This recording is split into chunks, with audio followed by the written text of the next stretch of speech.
Bismillahirrahmanirrahim. Bismillahirrahmanirrahim. Dear students, Assalamu alaikum. I am Professor Dr. Zura Nazir Kiani from Physics Department, Lahore College for Women, University Lahore. I am teaching you MS Physics coursework, Semiconductor Electronic Devices. You know that this is a 3-credit course and this is the second topic from our course.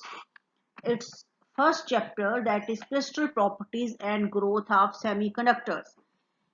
And today we have to study the epitaxial growth.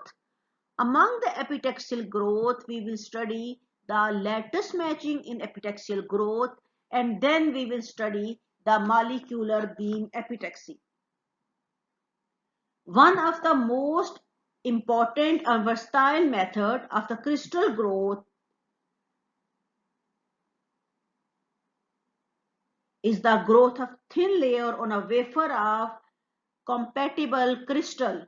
The substrate crystal may be wafer of the same material as the grown layer or different material with a similar lattice structure. In this process, the substrate served as the seed crystal onto which the new crystalline material grow. The crystal material layer maintain the crystal structure and orientation of the substrate. The technique of growing an oriented single crystal layer on substrate wafer is called the epitaxial growth or epitaxy. Epitaxial growth can be performed at temperature considerably below the melting point of the substrate crystal. A variety of methods are used to provide the appropriate atoms to the surface of the growing layer. These methods include chemical vapor deposition, growth from the melt, that is liquid phase epitaxy, and evaporation of the element in a vacuum which is called the molecular beam epitaxy, MBE. With this wide range of epitaxial growth techniques, it is possible to grow a variety of crystals for device applications having properties specifically designed for the electronic or optoelectronic device being used.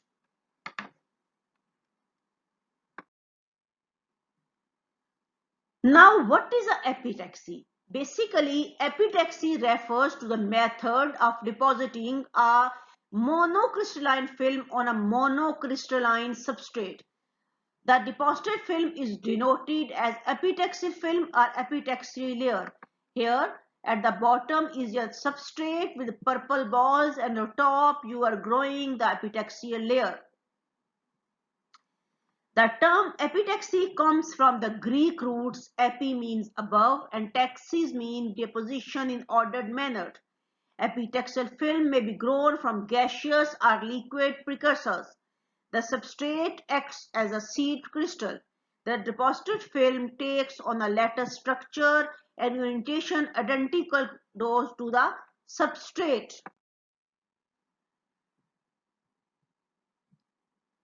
Now here you can see it is the order crystal growth but not epitaxial, but here it is an epitaxial growth. As you can see, there is certain order while growing. So deposition of a layer on a substrate which matches the crystal order of the substrate. You can see it is matching with the crystal order substrate is called the epitaxial growth. And homoepitaxy means growth of a layer of the same material as the substrate silicon on silicon. And heteroepitaxy means growth of a layer of a different material than a substrate. For example, gallium arsenide on silicon.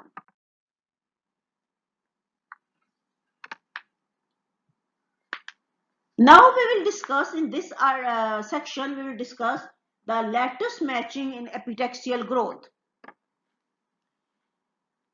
When a silicon epitaxial layer is grown in silicon substrate, there is a natural matching of crystal lattice because as the crystal lattice of silicon same is the depositing layer, and a high quality of single crystal can be deposited. On the other hand, it is often desirable to obtain epitaxial layers that differ somewhat from the substrate, which is known as the heteroepitaxy, as we have discussed. This can be accomplished easily if the lattice substrate and lattice constant A match for the two materials. That is, for example, gallium arsenide and aluminium arsenide both have zinc blended structure with a lattice constant of about 5.65 angstrom. As a result, epitaxial layer of the ternary alloy aluminium gallium arsenide can be grown on the gallium arsenide substrate with a little lattice mismatch. Similarly, gallium arsenide can be grown on the germanium substrate. Girls, since aluminium arsenide and gallium arsenide have similar lattice constant, it is true that ternary alloy aluminium gallium arsenide will have got the same lattice constant over the entire range of composition from aluminium arsenide to gallium arsenide. As a result, one can choose the composition of ternary compound to fit the particular device requirement and grow this composition on a gallium arsenic wafer. The resulting epitaxy layer will be lattice match to the gallium arsenide substrate. And here you can see that indium arsenide is grown on indium gallium arsenide. Now this is the indium gallium arsenide and it is grown it. So you can see that there must be some definitely matching, lattice matching among each other.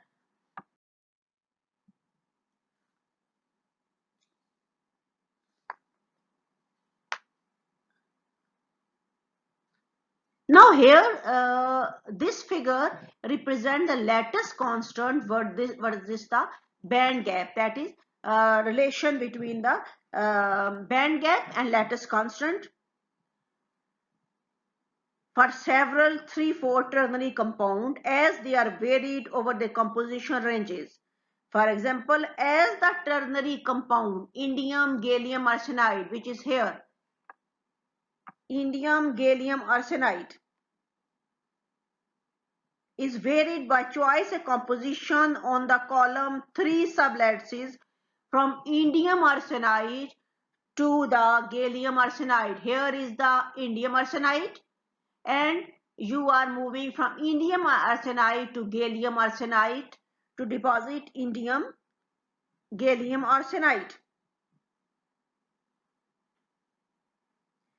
The band gap in this case changes from 0.36 to 1.43 electron volt, while the lattice constant of a crystal varies from 6.06 for indium arsenide to 5.65 for gallium arsenide. Clearly, we cannot grow the ternary compound over the entire composition range on a particularly binary compound which has got fixed lattice constant. But this figure illustrates that we can grow a specific composition of indium gallium arsenide on the indium phosphide substrate. On the indium phosphide substrate.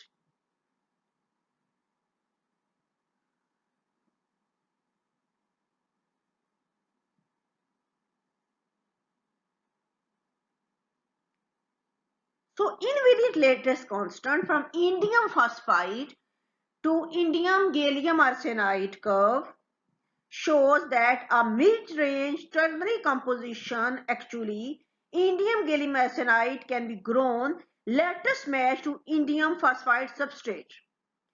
Similarly, a ternary indium gallium phosphide alloy with about 50% of gallium and 50% indium on the column 3 sublattice can be grown lattice match to gallium arsenide substrate.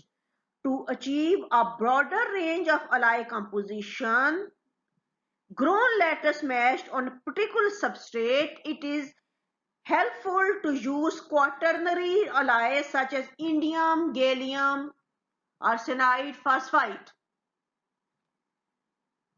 The variation of composition on both the column 3 and column 5 sublattices provides additional flexibility in choosing a particular band gap while providing lattice matching to convenient binary substrate such as gallium arsenide and indium phosphide.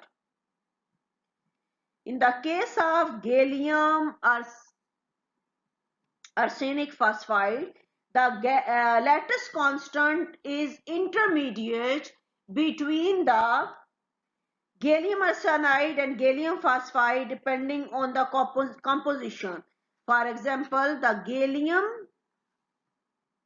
arsenide phosphide crystals used in red LEDs have 40% phosphorus and 60% arsenic on the column 5 sublattices.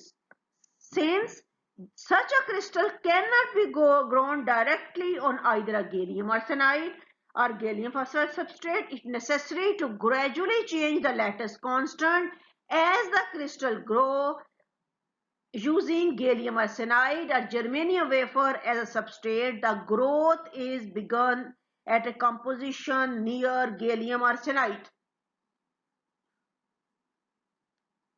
A region 25 micrometer thick is grown while gradually introducing phosphorus until the desired arsenic phosphorus ratio is achieved. The desired epitaxy layer, which is almost 100 micrometer, is then grown on this ordered layer. By this method, epitaxial growth layers always occurs on crystal of similar lattice constant. Although some crystal dislocations occur due to lattice strain in the graded region, such crystals are of high quality and can be used in LEDs. In addition to the widespread use of lattice matched epitaxial layer, the advanced epitaxial growth technique described in the following section allow the growth of very thin layer of lattice mismatched crystals. If the mismatch is only few percent and layer is thin, the epitaxial growth with the lattice constant is in agreement with that of seed crystal. The resulting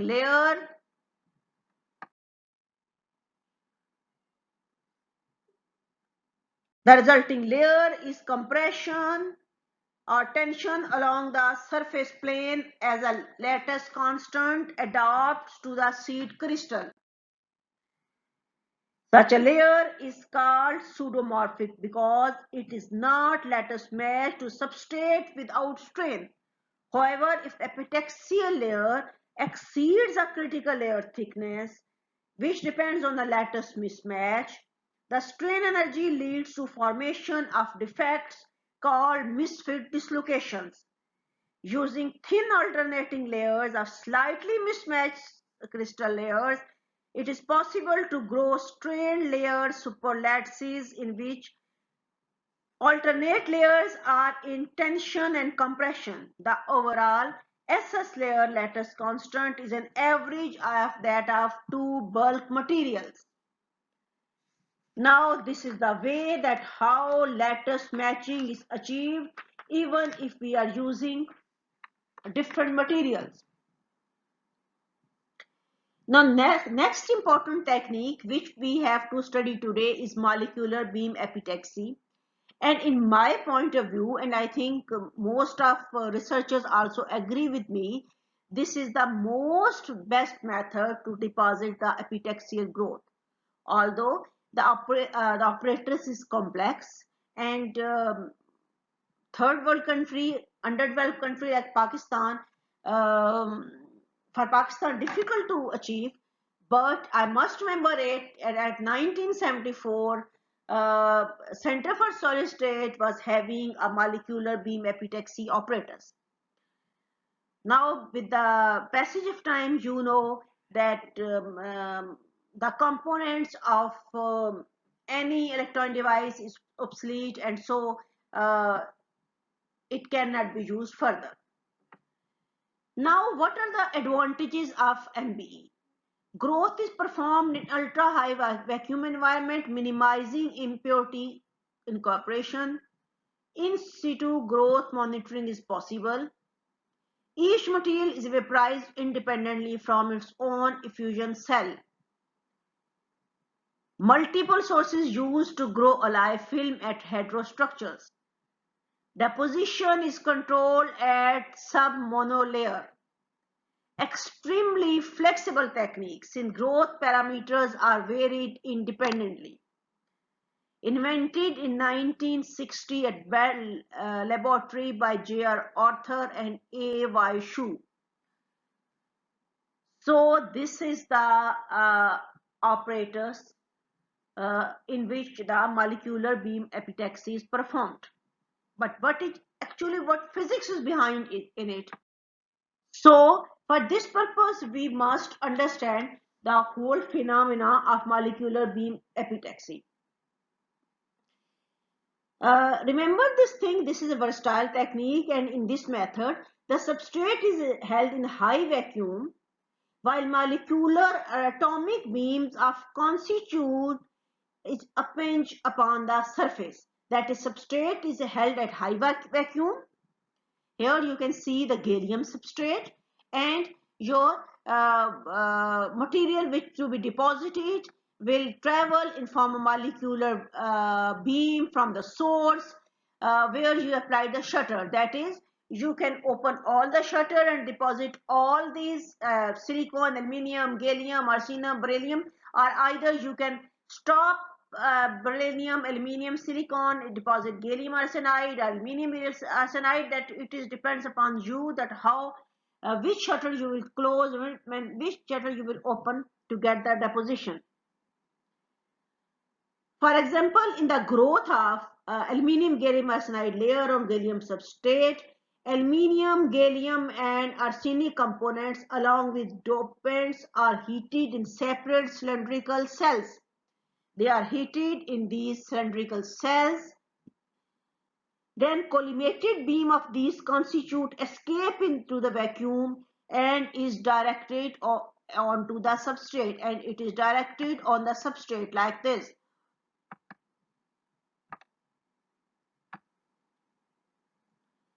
The rate at which these atomic beams strike the surface can be closely controlled, and growth of very high quality crystals can be obtained. The sample is held at a relatively low temperature, about 600 degrees C for gallium arsenide in this growth procedure. Abrupt changes in the doping and crystal composition, for example, changing from gallium arsenide to aluminium gallium arsenide, can be obtained by controlling shutters in front of all the individual beam. That what composition you want and what you want deposit, you will just make use of these shutters. It means that you can on a single crystal you can grow in some portion gallium arsenide, at some portion aluminium gallium arsenide, depending upon your choice. And even you can form the monolayer, 2-layer, 3-layer, 4-layer as well. Initially gallium arsenide, then aluminium gallium arsenide, and moving so on.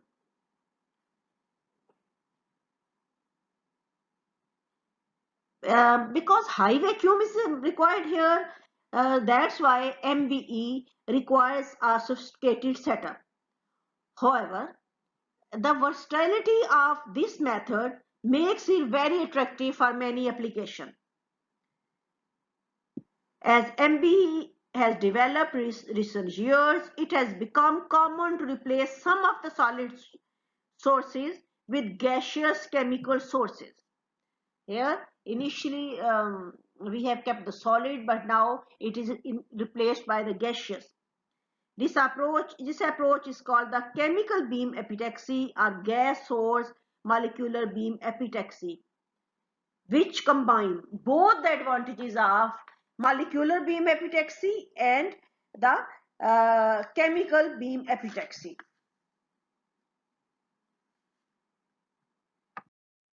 Now this is the molecular beam epitaxy in the Microtron Research Lab at the University of Texas. Austin. At girls, this I end to my lecture. Now please go to your Google class and I have just uploaded question there. You have to write the advantages and disadvantages of MB technique and what is meant. A second question that should be first, that what is the epitaxial growth. Thanks for your attention. Inshallah ta'ala, tomorrow I will come with my another lecture. Take care. Allah Hafiz.